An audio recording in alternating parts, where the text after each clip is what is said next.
পরিবেশ কথা বলে, এরকম একটা পরিবেশ বাংলাদেশে আরও 100 বছর পরে করতে পারবে না। বাংলাদেশে যেটা করছে কম করে নাই, কিন্তু বাংলাদেশে যেরকম 300 ফিট একটা ভালো জায়গায় করছে, কিন্তু সেটাকে পরিবেশ ধরে রাখতে পারছে।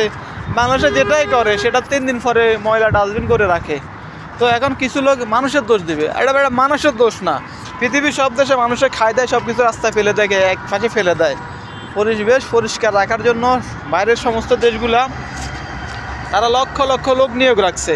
এখন বাংলাদেশে কয়টা লোক নিয়োগ রাখছে তোমার পরিবেশ সুন্দর রাখার জন্য? কাগজে কলমে আছে অনেক, বাস্তবে মাঠে কয়টা লোক আছে বাংলাদেশে? বাংলাদেশটা হলো চোরের খুনি, বুঝছো? বাংলাদেশে যারা দেশ চালায় এরাই বড় বড় চোর। সুতরাং সাধারণ মানুষের দোষ দিয়ে লাভ আছে? আগে উপর থেকে লেভেলের লোকদেরকে ঠিক হইতে বল, দেশ অটোমেটিকলি সোজা হয়ে যাবে। উপরের লেভেলের মাত্র 100 জন লোক যদি সৎ থাকে, ইমানদার থাকে, সততাবান থাকে, পুরা দেশ সোজা হয়ে যাবে, পুরা দেশ। মুরুক্ষ দেশ, মুরুক্ষ জাতি।